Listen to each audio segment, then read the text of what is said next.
नमस्कार बच्चों। आज मैं माता के अंचल पाठ के कुछ महत्वपूर्ण प्रश्न करवाऊंगी, जिसमें ये प्रश्न परीक्षा उपयोगी हैं। देखते हैं। पहला प्रश्न है, माता का अंचल पाठ में वर्णित 1930 के दशक की ग्राम्य संस्कृति आज की ग्रामीण संस्कृति से भिन्न है, स्पष्ट कीजिए।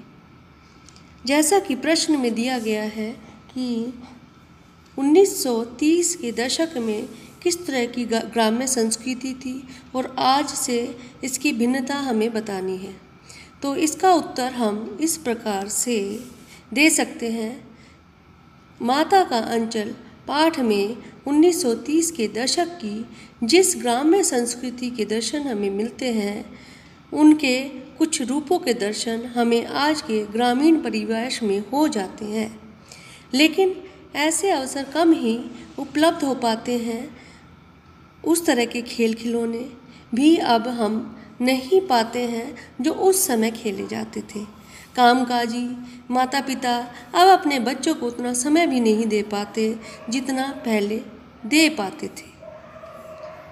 प्रश्न नंबर 2 है, माता पिता हमारे बड़े संरक्षक हैं। माता का अंचल पाठ के आधार पर स्पष्ट कीजिए। इसका उत्तर है, किसी भी मुसीबत की घड़ी में माता पिता का संरक्षण मिलने बच्चों का उत्साह बढ़ता है। वे अपने आप को धन्य समझते हैं, उनके हौसले बढ़ते हैं। धीरे धीरे उनमें आत्मविश्वास की भावना उत्पन्न होती है। पाठ में भी जब बच्चों ने बूढ़े व्यक्ति को चिढ़ाया तो उस व्यक्ति ने गुरुजी से शिकायत कर दी।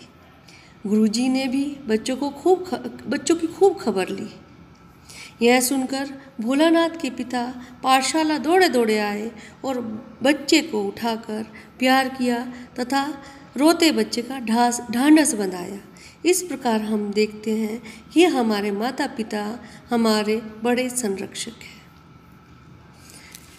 प्रश्न नंबर 3 है, माता का अंचल पाठ में बच्चे सामूहिक खेल खेलते हैं। सामूहिक खेलों से होने वाले लाभों को बताइए। इसका उत्तर ये हो सकता है, माता के अंचल पाठ में बच्चों द्वारा कई प्रकार के सामूहिक खेलों के खेलने का वर्णन आया है, जैसे खेत, मिठाइयों की दुकान सजाने का खेल, घरों को बनाने का खेल, भोज या दावत करने के खेल, बारात का जुलूस निकालने के खेल, फसल उगाने और तैयार करने के खेल आदि। सभी प्रकार के खेल सामूहिक खेल थे। सामूहिक खेलों से बच्चों का मनोरंजन होता है। समूह में काम करने की भावना उत्पन्न होती है और इस तरह की भावना का विकास होता है। बच्चे मिलजुल कर रहना व एक दूसरे का सहयोग करना भी सीखते हैं। प्रश्न नंबर 4 है, प्रातःकाल उठकर नहाने व पूजा करने से कौन कौन से संस्कार पोषित होते हैं?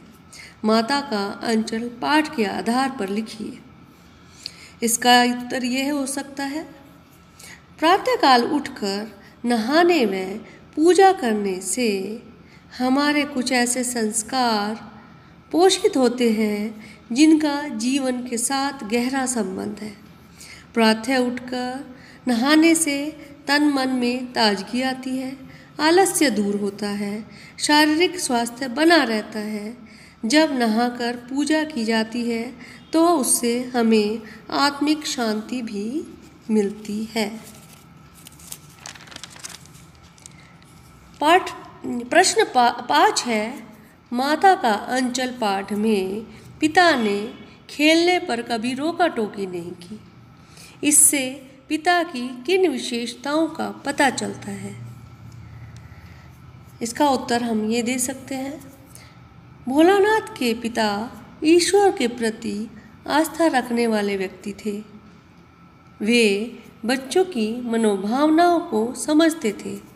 उनका पुत्र भोलानाथ अपने मित्रों के साथ विभिन्न प्रकार के खेलों में लगा रहता था, परंतु पिता ने कभी अपने पुत्र के खेल खिलौने पर रोक नहीं लगाई। ना ही किसी तरह के खेल खेलने पर उन्होंने रोक लगाई। इससे हमें यही पता चलता है कि वो एक उदार हृदय के व्यक्ति थे तथा जीवन में खेल के महत्व को भी वो जानते थे। उन्हें पता था कि खेलों से बच्चों का आत्मविश्वास बढ़ता है, मानसिक व शारीरिक विकास होता है तथा व्यवहारिक ज्ञान की कई बातें बच्चे खेल खेल में सीख जाते हैं।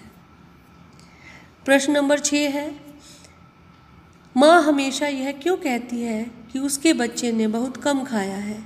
बच्चे के प्रति माँ की भावनाओं पर माता का अंचल पाठ के आधार पर प्रकाश डालिए।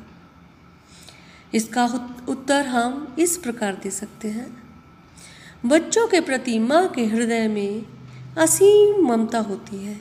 उसे हर वक्त बच्चे की चिंता लगी रहती है। जब तक बच्चे का पेट पूरी तरह न भर जाए, माँ को संतोष नहीं होता। माता का अंचल पाठ में भी माँ की इन्हीं भावनाओं का चित्रण किया गया है। जब भोलानाथ संतुष्ट हो जाता तब भी माँ थोड़ा और हिलाने की हट करती। प्रश्न नंबर 7, बच्चे का अपने पिता से अधिक जुड़ाव था, फिर भी विपदा के समय वह पिता के पास न जाकर माँ की शरण लेता है। माँ का अंचल पाठ के आधार पर समझाइए। इसका उत्तर ये दे सकते हैं, माँ बच्चे को जन्म देती है। माँ का हृदय ममता से भरा रहता है।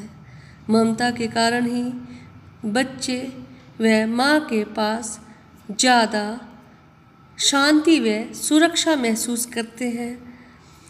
अतः भले ही बच्चा अपना समय किसी के साथ भी बिताए, परंतु वह असुरक्षित होता है। परंतु माँ के स्पर्श की निकटता आते ही वह अपने आप को सुरक्षित महसूस करता है। कहानी में भी विपदा के समय बच्चे के पिता के पास न जाकर बच्चा माता के पास जाता है, इसकी यही वजह थी। धन्यवाद बच्चों। इस प्रकार मुझे लगता है कि इस पाठ के कुछ परीक्षा उपयोगी प्रश्नों के उत्तर आप लोगों को पता चल गए होंगे।